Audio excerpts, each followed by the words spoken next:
Hey, my name's Xenu, and you're listening to Anti Moonboy News. We got a great episode for you guys today. We're going to be talking about Monerotopia.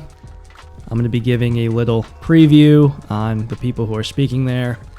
And I'm also going to be talking about what my plans are for that week, including a Anti Moonboy meetup, possibly. Still working on the details on that, but that I think will be pretty cool. So we're going to talk about that. We will also be discussing the latest in the Monero price, mostly because it is still dumping, further confirming this hack story that had appeared last week. So we're going to be discussing that as well. And of course, all the news going on in peer-to-peer cash as usual. If you would like to donate, of course, xmrchat.com/xenu for Superchats. And as always, we will close the show with the Superchats that I received this week. But first, we have a little controversy to talk about. Always something here, right? And in Monero land, it is regarding the View Keys. So this happened over the weekend at some point, where an individual on Reddit put up a post criticizing the View Key update that is happening with the hard fork. And I did read, or at least skim through the original post. I don't know if it's still up, though. I couldn't find it. So I think the post got taken down. And no, this is not like some conspiracy.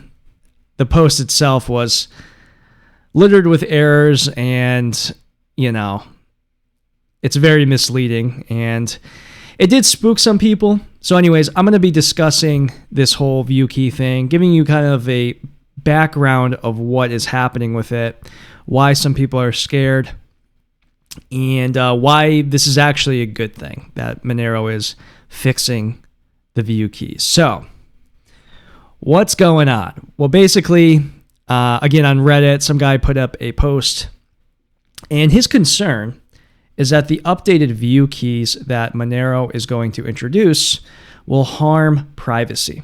The concern is that by improving View Keys, exchanges will then mandate that people use View Keys as like a requirement, and therefore link a transparent, quote-unquote, address to the exchange by means of a View Key.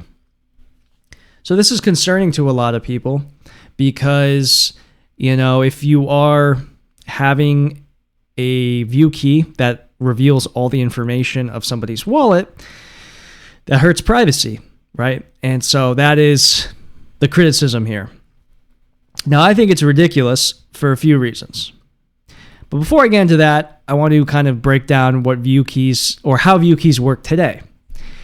Because I'm not sure people, like the majority of people haven't used View Keys ever, so I don't think people understand that they just don't really work that well anyways. And so to summarize, when you provide a View Key to somebody, what they can do is they can create a new wallet with that View Key that you provided. And what they can do is they can see all the transactions going into your wallet. The problem, though, is you can't see anything else. You just see Monero going into it. But that's not really that useful because you can't see Monero leaving the wallet. It's actually not possible. All you see is Monero going into the wallet. So from the perspective of a person who wants to audit like a business or a charity, a View Key doesn't really do that. It kind of does because you can see transactions going in, so you have an idea of how much they're receiving, but that's it. So it's a little pointless for a charity, for example, to share a View Key without also providing other proofs of future transactions, because they're just showing transactions coming in, but nothing leaving. So they could be taking the funds and then using it for nefarious purposes, for example. Or they could be spending Monero without telling you. And you wouldn't be able to know because you wouldn't be able to see transactions leaving. So what the update for the hard fork is going to do is it's going to actually create a View Key wallet where you can see everything. And so for businesses and charities and things like that, it's much more useful, right? Because you have a completely transparent address that is opt-in transparency. It's not built-in, it's opt-in. You're sharing your view key, and that view key that you're sharing shows everything, and you have that option to do that. I believe you also have an option not to do that as well. From what I understand, this upcoming hard fork has just a lot of little improvements on the whole view key thing, and it just makes everything better, right? So that's the first thing. View keys right now aren't that great, and this update is going to make them much more better. And I already kind of hinted at this, but this is totally opt-in. This is not built into the blockchain, right? It's not making transactions unfungible. It is something that you have the choice to do, where if you are, willing to show your wallet and all the transactions you've ever made, sending and receiving, you have that option. So I don't really see the problem here. It's similar to what we already have, but better, and it's more customizable, right? Now, to expand on this too, the FUD that kind of surrounds this is related to KYC exchanges. And so the idea here that's being pushed is, well, it's okay that it is opt-in, but what's going to happen is through regulations, you will be forced to show view keys. And this is true. As Monero grows, we should expect that regulations will hit Monero, and you will probably be forced to show a view key. This is what's probably going to happen, not just to Monero, but to all cryptocurrencies, where through regulations, they want to have some sort of connection to you and to your wallet. This is why we talk all the time on this podcast about KYC. We talk all the time about how governments are doing everything they can to make it so your wallet is custodial. They don't like non-custodial options. Of course, we can fight against that, and we are. But their plan and their goal is to have regulations where you show information. So it's really not even a conspiracy. Like, this is what they want to do, right? So yes, if we're in the future, you can believe that view keys will probably be mandated at some point at a certain level. So to get around that, don't use KYC, right? It's kind of like, by you already using KYC exchanges, you're already not being good for privacy. And you're reading this FUD post, and it's kind of like talking about how bad it is because KYC exchanges will force you to provide a view key. And it's kind of like, if you're like that concerned about privacy and about OPSEC, why the heck are you using a KYC exchange? You're quite literally committing the biggest OPSEC blunder that you can regarding cryptocurrency. By using a KYC exchange, you are connecting yourself to transactions. And that's actually all that chain analysis companies need, really. This is how they catch people. And yes, they catch people using Monero because of KYC. And I've talked about that on my channel many times before. The incognito market case is very notable, if you want to look that up on my channel, where the guy was using CoinSwap sites, swapping into Monero, but because he was doing it through a pattern, he was able to get caught. So even though he was using Monero, didn't really matter because because he had a KYC identity linked to transactions that were later found to be related to CoinSwaps, which matched his darknet address, and everything kind of synced together. And they proved that he was sending Monero. You don't even need to view the blockchain, really. These are all swaps that were happening through a third-party website. They just got all that metadata and synced it together with available data from KYC exchanges. It's really that simple. Yeah, this whole argument that, wow, it's so bad that KYC exchanges will force you to do something is already ridiculous because you're using a KYC exchange. Why the fuck are you doing that? Stop doing that. Or like, you can use KYC exchanges, but you just have to be aware that it's not good for privacy, right? So for the hardcore people out there who want to use Monero correctly and who are concerned about privacy, never use KYC. And you're basically solving like 99% of the issues with Monero right there. Now, the other thing though, and this is going to be a little confusing to describe through a podcast, but bear with me. The current view key implementation of Monero, you can actually figure out when somebody is sending Monero, sort of. Basically, with the current view key implementation of Monero, because of poison outputs, you actually know when somebody is sending Monero. So for example, let's say KYC exchanges forced Monero users right now to provide a view key for their wallet. So we're not looking in the future.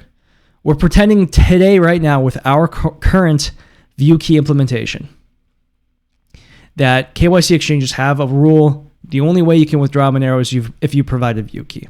Okay, let's say that was the case. So you provide a view key and you withdraw Monero from that KYC exchange.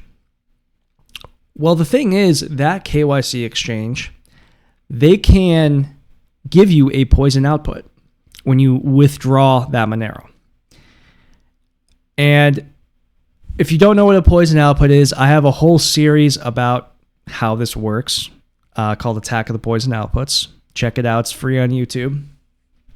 But basically, poison outputs are the metadata that later appears in ring signatures.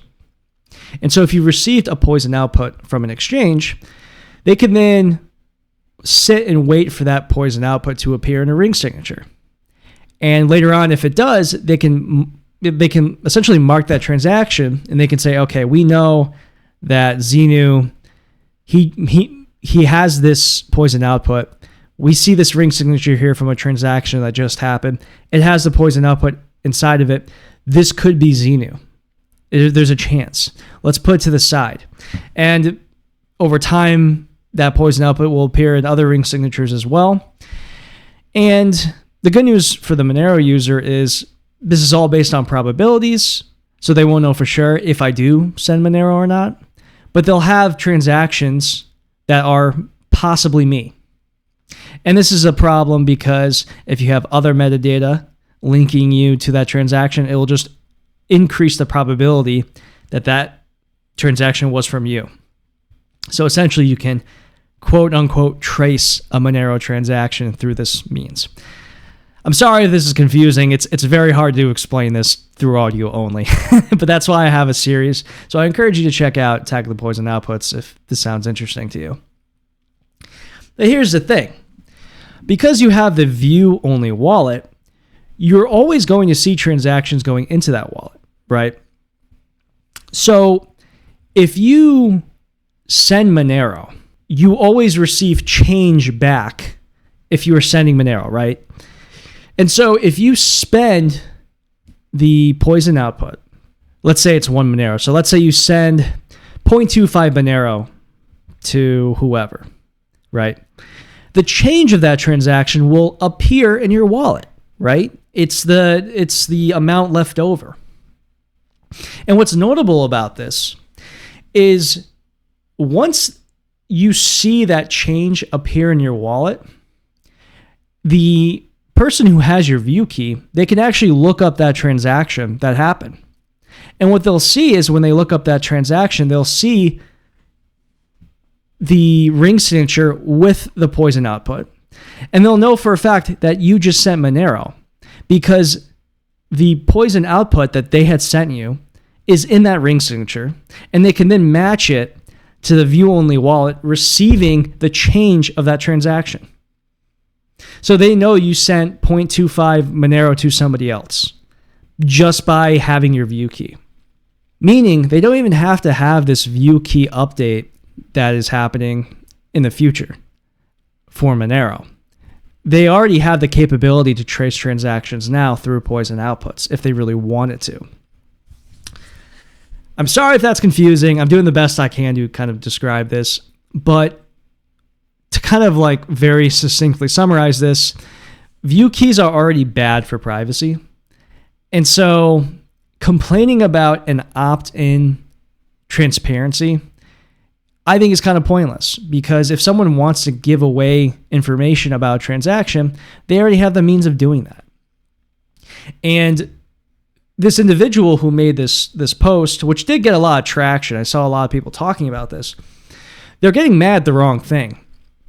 You know, you don't want to get mad at the Monero developers for improving opt-out privacy, right? They're improving. You don't want to get mad at the developers for improving a feature of Monero that is important. We need to have view keys. It's a great thing to have. That's not the point. The thing is, what you should be mad about is the regulations. That's the problem. It's governments attacking our privacy and our liberty. That's the issue. And they're going to continue to be doing that, right? That's not going to stop anytime soon. Furthermore, you're getting mad about regulations that you don't even have to follow. And I'm not saying break the law, but like I'm saying, these are very easy to get around, okay? And it's kind of like, if this is a concern for you, don't use KYC. But if you are somebody who wants to have a KYC, maybe you want to have like a business or something, and you want to be very transparent to people who, you know, invest in your business, etc. This is a great update that will actually, it will do a lot to lower like FUD around Monero and the lack of transparency, right? Because you can actually set up a business and you can just show, hey, this is what we have.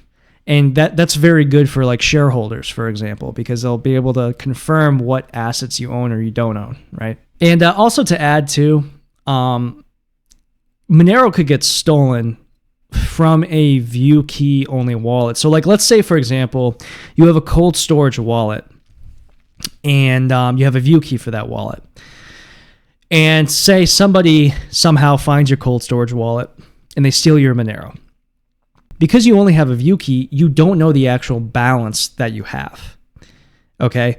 And so this is a problem, because you're looking with your view key only wallet, right?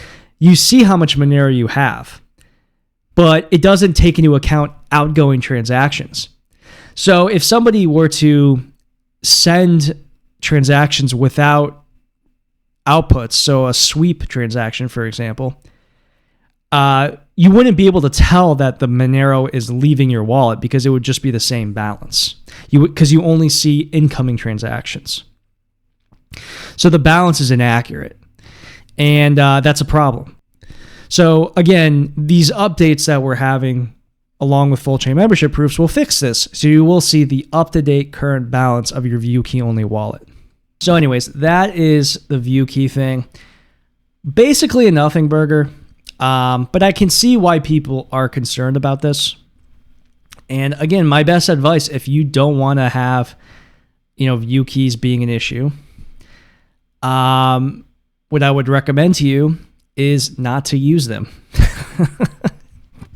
It's really that simple. And if, you're concerned about regulations, don't use KYC. All right, so let's move on. And we actually have a big show announcement today. So I got here in the room with me, Robot. Beep boop. Hello, listeners. Beep boop. And of course, he has his girlfriend, the vacuum cleaner, with him as well. So I have been receiving some fan mail lately that has been critical of the fact that we need more female representation on the program. And I agree with this. So I went on the internet and I purchased a female robot who's going to join the show.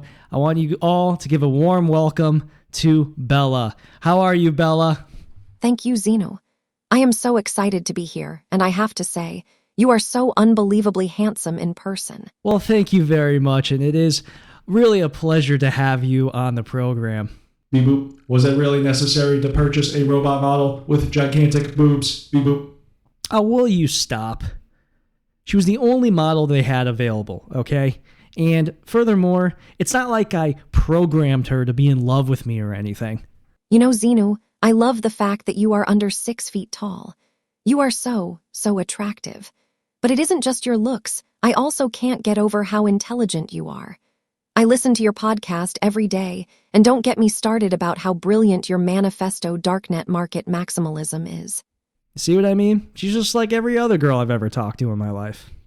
Beep boop. You're a real degenerate, xenu. Beep boop. Yeah, you know what? I don't have time for this. How about you both leave, okay? I got a show to record. Okay, well, I guess I should leave too. No, you stay. You stay. Just, sit over there. Thank you. You are so handsome. Yeah. Anyway, let's move on. So it was a rough week for the Monero bulls, with the price essentially returning back to where it was before the social engineering hack price pump. I just checked the price now. It's at like $460. So pretty much none of the support held for Monero, and it's pretty much back down to where it was before. Now, obviously there's some disappointment here, mostly because we thought this was the breakout, and it wasn't. But on a positive note, though, it kind of confirms that Monero is working as intended. We had a situation in which somebody needed a lot of Monero really quickly, and they got it. And so I know that there's still a lot of people who are kind of in denial about this being true. And for what it's worth, we may never know the full story. But I think this pretty much proves that there was a lot of truth to this initial story from Zach XBT. Why else would the price dump as hard as it did so quickly? Well, it could be that someone went into Monero and then just jumped right out. And that seems to me pretty logical, actually. Furthermore, like I wouldn't expect the price to dump this heavily based off of FUD about Monero. Like the story or the narrative doesn't really make much sense to me. Like, why would the price dump so hard after people found out it was a hack? Like, that just doesn't make any sense. You would imagine that people would be even more motivated to purchase Monero, right? It's proof that it works. And so anyways, that's kind of the underlying story here, is that this was a hack, most likely, and someone needed a lot of Monero, or someone needed a lot of privacy, and they used Monero. That's the story here. And so yes, it is disappointing that the price pumped and then dumped, but that is just what it is. That's what happened. And frankly, we're better off than we were prior to the pump anyways. Like, we're still higher than we were. So it's all around a positive. Now, we're not at the heights that some other people want us to be at. True. I would like to be higher as well, for the reasons I've stated many times before about why price is important. But it is what it is. And one thing we are not going to do, though, is be attached to this, and we're just going to keep working, because over time, these social engineering hacks, they're going to continue. And guess what? If someone needs privacy, right, they're going to use Monero. And that is fundamentally what matters here. So, I mean, I've seen a lot of cope from some of the Monero bulls, and I think you guys just got to take the L on this one. People are just not ready for Monero yet. But that's okay. We should be used to this by now. And furthermore, that price chart looks phenomenal otherwise. If we do take this as a pump and dump from a hacker, it fits in really well, right? Where, yes, it pump and dumped, but otherwise there's just a nice, slow and steady uptrend that looks really great. And it's exciting because Monero is building and getting stronger every day. And, once it does happen, when we reach that event where Monero actually enters the mainstream, we will be ready. And so here's a cope that I can kind of give you guys who want the price to be higher. I'm going to recommend you guys a cope, okay? And the cope is that I firmly believe that once Monero gets full chain membership proofs, it's really going to be scary for a lot of governments and, corporations. It's going to enter a new era, really. Now, Monero won't be perfectly private ever. That's impossible. And as I've detailed in Attack of the Poison Outputs, Monero is just going to be attacked through KYC and through metadata from CoinSwap services and metadata in general. But the actual blockchain will be pretty much impenetrable with full chain membership proofs. And so the cope that I can provide for you is that Monero probably isn't ready for the mainstream yet. We need to have this technical debt situation figured out. We need to have full chain membership proofs. We need to have better UX overall. So you know what? It's actually not the end of the world that Monero isn't gigapumping to like 100,000 right now, okay? We need the time to kind of continue building and to continue strengthening. And so it is a cope, right? It is not ideal, but I genuinely believe that this continuing build that we're having is good, and that our culture's still preserved, and we're moving in the right direction. And we have some exciting things happening this year with Monerotopia and MoneroCon as well.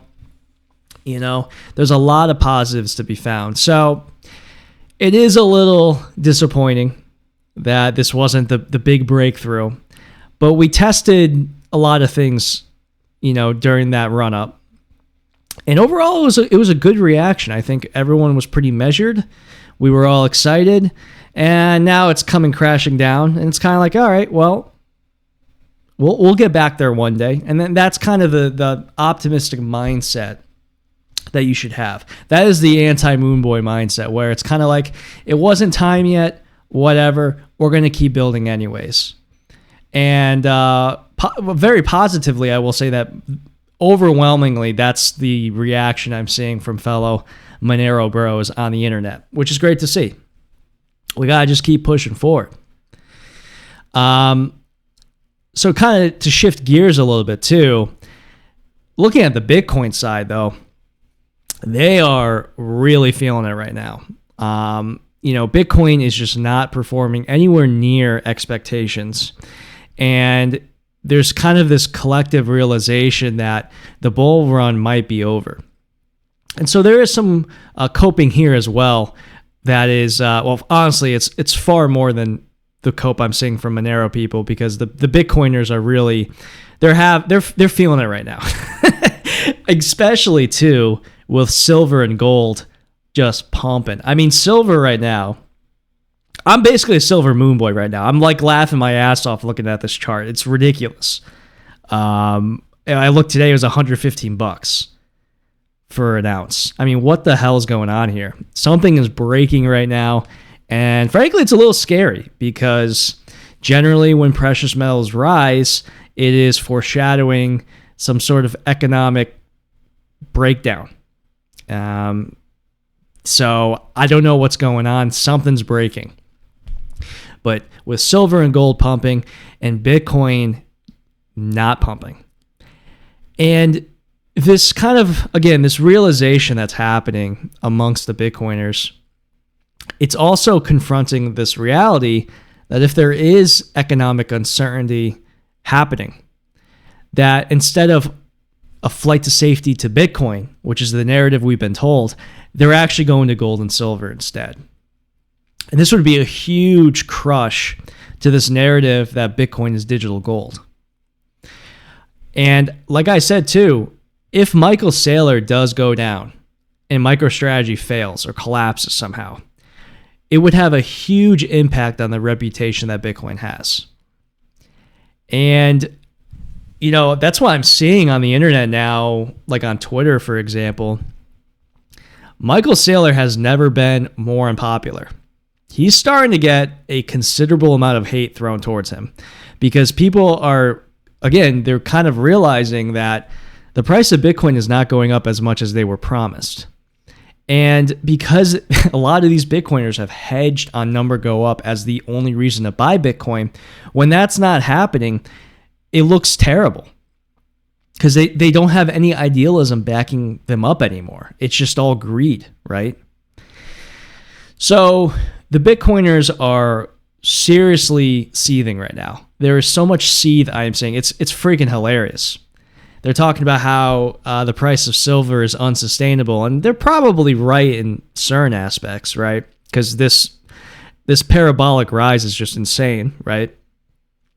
But like, this is literally what a lot of the outside world, out of the Bitcoin echo chamber, this is what we've been seeing from Bitcoin, right? Where it's just like, this is unsustainable for it to continue going up the way it's going up. And it's being checked right now. It's stuck in this 80,000 range. And some people think it's going to climb back up. Very possible. But, if we are entering a period of economic downturn, and Bitcoin doesn't seize this narrative of digital gold, that's going to have it's going to really hurt Bitcoin, is what I'm trying to say, and its reputation, because it should be seen as a flight to safety, but that's not happening. So it is euphoria for Peter Schiff and the fellow boomer rock chads out there. It's been a great month for me, actually, overall. And I gotta say though, it's long overdue. Silver's awesome. If you study it and learn about it, you'll realize it's actually like pretty incredible. And so I'm really happy about this rise. I'm happy more people are learning about it. That's great to see. And yeah, man, I don't know. Shit is crazy right now. And like I said, it's kind of scary, because generally when PMs, rise as violently as they are in recent times, it's foreshadowing of something bad. And if that does happen, definitely expect crypto to get hit across the board. And yes, Monero is going to go down as well if Bitcoin goes down, because that's just how it is. And yeah, maybe we'll enter another bear market period. But that's okay, because we're not attached to number go up. And that's the key point here. It's unfortunate that Monero isn't going up at the strength that it should be going up. But that's not going to stop us, right? We're just going to keep our heads down, going to keep working. And to that point too, it's not like Bitcoin production is stopping either. The real ones who still support Bitcoin, they're still working. And they deserve a lot of credit, because they're not being, basically they're being drowned out by the Moonboy culture, So anyway, this was a kind of a rambling monologue here. But when it comes to price lately in crypto, on a whole, it has been disappointing. We can't lie to ourselves. And it's kind of leading us to this collective realization amongst all cryptocurrency supporters that speculative hype from the past, I don't know if it's going to be here again. Like, what's going to push people to really embrace cryptocurrency? And yeah, it might be over. Like, what else can they do? Really, the only thing left is for governments to start purchasing Bitcoin. That is probably the last remaining bull run scenario, because otherwise it's kind of hard to convince people to purchase something like Bitcoin. What's gonna captivate people to become really enthusiastic about crypto again? And it's one of those things where it probably just needs to cool off for a while. It probably needs to mature a little longer. And eventually it will have another kind of appreciation and value. But it has been, nonetheless, just a rough couple weeks for Bitcoiners who, I was on Twitter today, and the seething I am seeing about silver going up is fucking hilarious. I gotta say, it's genuinely hilarious. The crypto bros are facing this reality that Peter Schiff is right, and that that is just killing them. Speaking of Peter Schiff, by the way, he name dropped Monero again. I think this was a recent conversation, but I saw this linked on Twitter. I don't have it in front of me, so I'm not going to play it on the air. But basically, he said that he doesn't like Bitcoin. He thinks the transparency is an issue, and he says you should use Monero. He actually said he would rather use Monero, and he name dropped Monero. And that's the thing, guys. Like, the clout that Monero is building is very impressive. Like, the real ones all know that Monero is being used. And this is really important for the long term. So yeah, in the short term, it does suck where it should be, top 5 cryptocurrency by far. And if we're talking like actual peer-to-peer cash, it is peer-to-peer cash, right? But it just hasn't gone over that hump yet. It hasn't broken into the mainstream yet. And that's okay.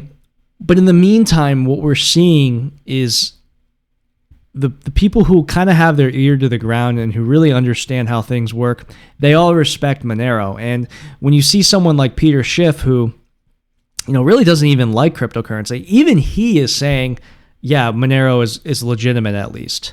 And he might not agree with Monero in general. He probably doesn't buy and hold it. He probably thinks it's pointless from a speculative use case. But he actually endorses what we're saying, where it's uncensorable digital cash. Like, he gets that argument of it. And people who don't like cryptocurrency are like that. For example, there is a subreddit called Buttcoin. I'm sure you guys have heard of it if you're into crypto, but basically Buttcoin is a sub where people just shit all over crypto. They hate Bitcoin. They hate the concept of cryptocurrency. They view it as a scam. And even in that place where there's like such a negativity about cryptocurrency, whenever Monero is mentioned on there, people are actually positive about it. Again, not from an investment perspective, but they're like, well, at the end of the day, criminals are going to use cryptocurrency, so I guess Monero is going to be used. Like, they collectively endorse Monero because they understand that, if you strip away all the noise, like, okay, there is a point to have peer-to-peer cash, uncensorable money. There is actually people who need that. And so, like, they understand that, which is crazy. But, like, that's, if you actually think about it, it's not that crazy, right? They're skeptical of the number go up nonsense, but they understand, what? People actually need cryptocurrency. And so, therefore, people are going to use Monero. So, interesting times. I know, again, it's a little disappointing for some of you that Monero had dumped down, but all of cryptocurrency is feeling it right now. There's really nothing that is pumping hard right now. It's overall a very negative sentiment. Probably the most negative crypto has been in a while because, it's just not going up like people were promised. And you wait, because the negativity around Saylor is only going to grow because he's backed himself into a corner where he's now becoming known as the guy who only buys Bitcoin tops. And, if Bitcoin starts dumping more, he's going to start feeling the heat. And it's going to be freaking entertaining. If Bitcoin continues to dump, he's going to start feeling a lot of heat. And yeah, it's going to be fun. Oh, one other thing too, I have to bring up about, Monero and the price and this whole thing with this social engineering thing. I mentioned this on my show. We wanted to pay attention to the media, right? Because if this was a psyop, we would expect that the media would somehow, twist the narrative of Monero, right? We didn't see that though. Well, we haven't really seen any news articles about this other than just very kind of general, Monero's down 30% or whatever. But yeah, we did not see any sort of narrative pushing against Monero. Now, that's not to say that this isn't possible in the future. This definitely can still happen, so we'll keep our eyes open. But this is honestly kind of supporting the social engineering kind of concept. Now, if you want to hear more about my thoughts on whether this is a psyop or not, last episode of Anti Moonboy News, I did a whole deep dive on it. I think I covered it really well. So I'd encourage you to check that out. But yeah, I'm definitely now leaning much more towards the social engineering hack being true just based on how the price moved. But this could be a psyop, though. It absolutely could be. So we have to always be mindful of this, right? We can never not be skeptical. Skepticism is very healthy, and it's part of why I really like Monero a lot, because we're always skeptical, and I think that's a good thing. So even how I opened this show, right? We talked about the full chain membership proofs and how they're bringing in view keys. I think it's important that people are challenging this, even though I don't agree with them. It's good to have this kind of conversation. Always be checking ourselves. Now, FUD though is problematic when it's weaponized, and I think the individual there was probably weaponizing FUD a little bit. But we can't be afraid of these conversations. All right, let's get to some news. Not much really happening in the past week, but we got to take a dump on Zcash like we usually do. This is a tweet from Lola Leets, who says, would anyone from Zcash like to clarify who in the fresh hell thought it was a good idea to appoint a guy from WorldCoin as the interim CEO of a privacy product? And sure enough, she links, or she has an image from what looks like LinkedIn screenshot. And yeah, sure enough, the interim CEO of Zcash, or the electric coin company, is a former employee of WorldCoin. And if you don't remember, WorldCoin was a project in which you would have your eyes scanned to receive cryptocurrency. Like, it was made fun of as a privacy nightmare. And this is who they appointed as their interim CEO. I mean, the jokes write themselves, man. How is this? I thought this was a joke when I first saw it, and then I realized it was actually real, and it was like, wow. I mean, they are just not being the allegations anytime soon. This project is just, yeah. What can you even say, right? So Zcash got dragged through the mud on this one, and I mean, where do you even go from here? Because it is a project where there is a company that basically funds most of their development. You had their core team all quit last couple weeks ago. So now there's like this feud ongoing between these different sections. And, you know, the electric coin company, they own Xenu. So now Xenu, the head of Xenu essentially, is this guy who used to work for WorldCoin. So yeah, that's Zcash. Not being the allegations anytime soon. Next up, crypto bill delayed as Senate panel pivots to housing push. This is from Bloomberg. And yeah, basically, this crypto bill is being delayed. I would be surprised if it happens in January. It looks like February or March is the new target for this legislation. So it is happening soon, but it is being delayed. All right, so we're going to now talk Monerotopia. Guys, if you are on the edge of wanting to go or not, you got to go. It's going to be a great time. I am so excited to hang out with all my friends over at Monerotopia. It's going to be a blast. I am going to be arriving in Mexico City on Wednesday the 11th. And I think what's going to happen is we're going to have some sort of Anti Moonboy meetup.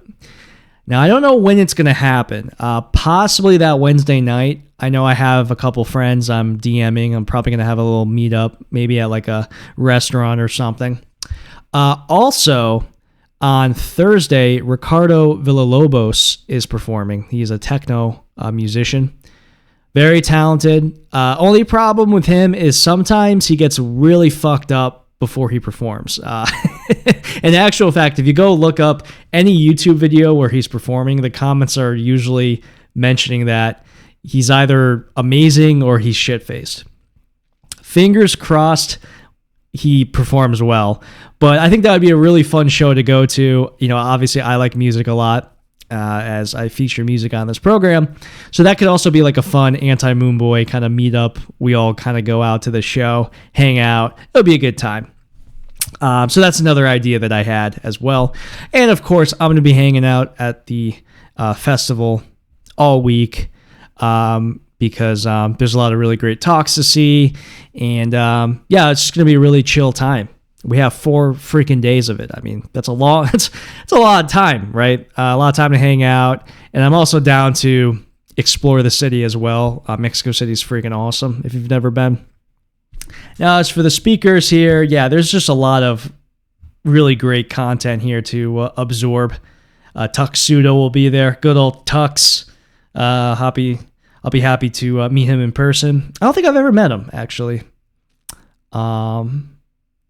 Yeah, because I don't think... Maybe he was at Monerotopia. I forget when I went. But yeah, Tux will be there. Rucknium, he's not going to be there as far as I know. But I will be doing his presentation.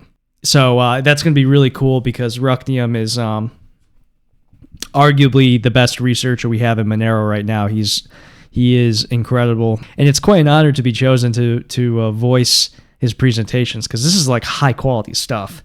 And I'm just an idiot with a microphone. But hey, that's all you need, right? Jeffro, he's going to be there too, another Monero developer. I'm sure he's going to be talking about Carrot, so that would be cool. Amir Taki, the legend. I don't know if he's going to be there. I think he might be virtual. Doug had mentioned something like that. But it would be cool if he does go. I would like to talk to him. Who else we got here? Arctic Mine, the GOAT. He's a cool dude. I have talked with him before, and he's always very friendly, very approachable. Tor Eklund and Michael Hassard. That's going to be awesome. Those dudes are really cool. Those are the attorneys who have been working, defending our rights. You got some other devs here. Brandon Goodell. That's pretty awesome. I think he was in the original Breaking Monero, right? So that's cool that he's going to be there. One of the smartest researchers Monero has, for sure. Total legend. We also have Binary Baron and Raphael representing in Eigenwallet, which is cool to see. I would like to see that presentation because they've been doing a lot of work with Eigenwallet lately. And so, yeah, I mean, lots of cool stuff to see. There's also going to be Spanish talks as well, so that's going to be cool. I do speak Spanish, so I'm definitely going to be attending those. I was thinking I might do a Spanish talk myself, but that kind of fell through. I was supposed to reach out to Andres, but I didn't. But yeah, who knows? But I think in the future, for sure, I'll definitely want to do some sort of Spanish presentation. But I never got around to that. But yeah, there's going to be talks in Spanish. I think that's going to be on like Saturday. So that's going to be pretty cool. I also have a friend who lives in Mexico City, and I'm trying to get him to go.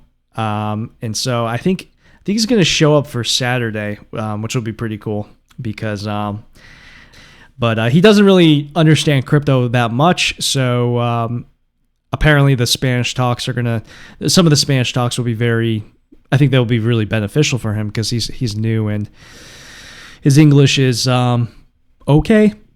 But I think that the Spanish portions of it will be really beneficial for him. So that's pretty cool. And that's pretty much it. So yeah, I'm going to be there for sure. And I'm really excited. And if you're on the fence, you should go. So here's my advertisement for Monerotopia. Going to be 4 days. I will be there all 4 days. I haven't bought my plane ticket yet, which is kind of retarded. I usually wait till the last second, but I will be doing that soon. And I'm planning to be there through the entire conference, and I'm heading back to the States on Monday. So that is that. Let's get to the super chats now. xmrchat.com/xenu. We got a couple this week. First one from Monero.forum, who gives 0.1 XMR. Thank you so much, man. I appreciate that, Monero.forum. They've been donating a lot lately. I haven't posted on their forum, but they seem like really cool dudes. And I've already mentioned this. I like the whole forum aesthetic. So anyway, they gave 0.1 XMR. Actually, you know what? They gave 0.11 XMR because I think they also have the next donation as well, which is from someone named I'm not even holding Wownero, because these comments happen one after the other, and they're both about Wownero. So anyway, this is what they said. Cake actually recently removed Wownero from their wallet, and now they're adding Zcash instead. While sure, WoW is a meme coin thing, at least it's solo mining only. Have you thought about that? Every mining node is a full node decentralization. That's what's up. The reason by Cakewallet to remove Wownero from their wallet was it doesn't have a price anymore, which it does, not on CoinMarketCap/CoinGecko, but it's still being traded on non-logs, which is a centralized exchange, and Basic Swap, which is a decentralized exchange, with an actual price of 20 sats. So again, thank you for that donation, Monero.forum. Yeah, I actually didn't know that Cakewallet removed Wownero. I thought they still had it. Just goes to show you how little I pay attention to Wownero. Now, the thing is, to clarify, I love Wownero. I've always been supportive of it. In actual fact, Wownero-chan, I designed Wownero-chan. It's true. So if you like that mascot for Monero, if you like that mascot for Wownero, I designed it. I was also very supportive of them throughout the years. I love the fact that they have a slow mining emission. They've always been CPU mining. And also Wownero, it's kind of like the testnet for Monero. They usually update to like a hard fork before Monero, and people kind of play around with it on Wownero before Monero gets the update. That being said, though, it's kind of dead right now. I'll be honest with you. It's not really getting that much work. They do have like IRCs like you can hang out in, and like people are always really chill, and I encourage people to get involved with it because like all the people there are really cool. But yeah, it's kind of dead right now. It kind of sucks. Kind of the momentum from it has really stalled over time. And yeah, it doesn't help that it's been removed from different exchanges. But nonetheless, I don't understand why Cake would just remove it though. So that's news to me. That is unfortunate. So I don't really like that Cake did that. Because if you look at the other projects Cakewallet is supporting, like some of them just suck. I'll be honest. Like, and it's why like it's so surprising to me that people are like upset that they're adding Zcash. It's like, listen, they have absolute garbage on there already. Like, who gives a shit if they're adding Zcash? That's what Cakewallet is. They're adding different cryptocurrencies because they want more profit from people using swap exchanges. And they're not getting profit from Wownero, right? Because you can't swap into it. So I understand their logic of removing it then, because they're just not making money off of it. And that's their business model. If you don't like it, don't use Cakewallet. Cakewallet, they've done a lot of really great for the Monero ecosystem, but that doesn't mean that we can't criticize them, right? So I have used Cakewallet before. We'll probably use it in the future for its convenience for swapping into and out of Monero on a mobile device. But I would never hold like a lot of Monero on Cakewallet, and I would encourage people not to do that. So anyways, thanks again for that donation, Monero Forum. And lastly, we have a donation from Cyrus of Nias. Nias? I don't know how to pronounce that. They donate 0.012345 XMR. Thank you so much, Cyrus. And he says, I was skeptical of Bitcoin, and I believe rightly so. I regret not getting in early and selling before the tax rules and surveillance grid came, but I will not make the same mistake with Monero, which is superior in every meaningful way. God bless AD 70. Well, thank you, Cyrus. Yeah, listen. A lot of people are in agreement with you about that. It's just Bitcoin had this run up that was extraordinary, but it's facing diminishing returns now. That's just that's just a fact. And we're not going to have a run up like we did in like 2017 happen again. I think they're kind of coping, thinking that we're going to have like a 10x happen to Bitcoin immediately. Like, I just don't see it happening. As I've said many times before, this is probably the best thing to happen to Bitcoin. It needs to be boring for a while.